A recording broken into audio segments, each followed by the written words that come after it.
Мысыр билеушісі Қыпшақ бейбарыс туралы әпсана. Қыпшақ бейбарыс Мысырды 17 жыл биледі. Оның толық ныспысы Әл-Мәлік әз-Захир Рукн әд-Дүние уә әд-Дин бейбарыс Әл-Бундуқдари әс-Салихи. Мысыр мен Сирия сұлтандарының арасында ол ең әйгілі, ең сыйлы сұлтан болды. Тарихта ол крестшілер мен моңғолдарды жеңуі арқылы белгілі.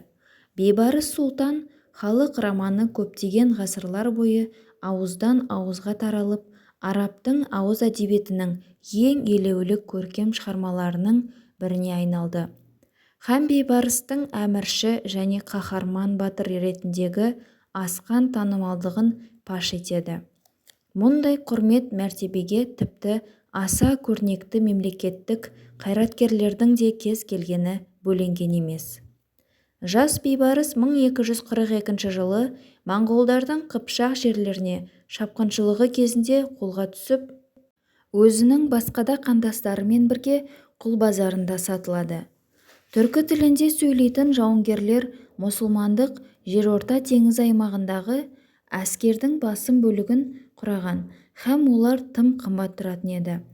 Неше түрлі азапты тауқыметтерден соң бейбарыс Мысыр сұлтаны ас-Салих Нәжім әд-Диннің жеке ұланына қабылданады. Басқада сарбаздармен бірге оны Ніл дариясындағы аралдардың бірінде ұстайды. Ол онда қаруды шебер меңгерумен және өжеттігімен көзге түседі.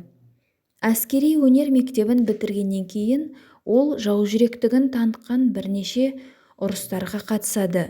Соғыстағы ерлігімен жүрек жұтқандығы үшін оны сұлтан күзетінің сардар етіп тағайындайды.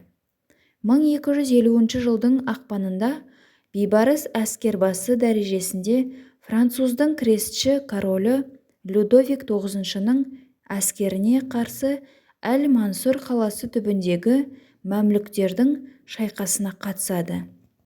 Ұрыс кезінде корольдің өзі тұтқынға түседі. Сөйтіп, крестшілер оның өмірі мен бостандығын үлкен сомаға сатып алуға мәжбүр етіледі.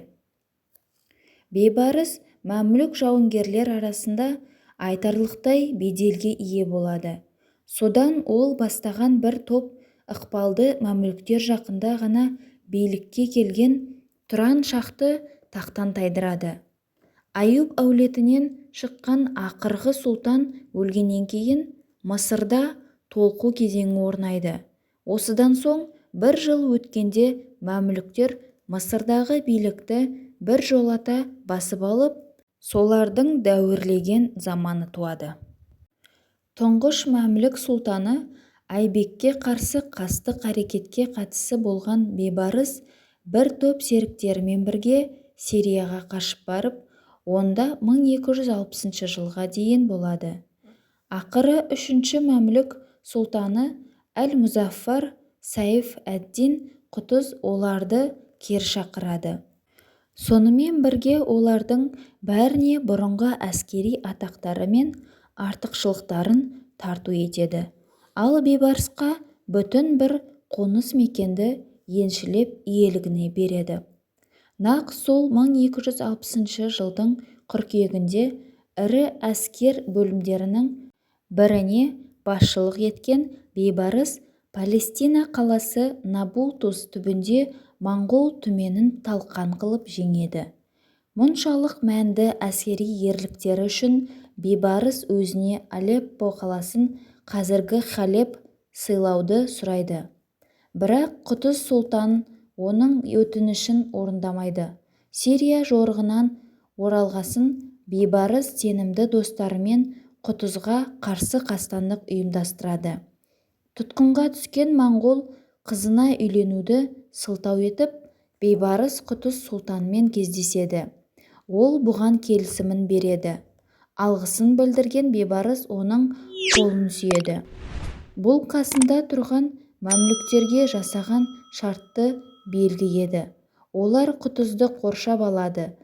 Сол кезде бейбарыс Құтыздың кеудесіне семсерін бойлата салады.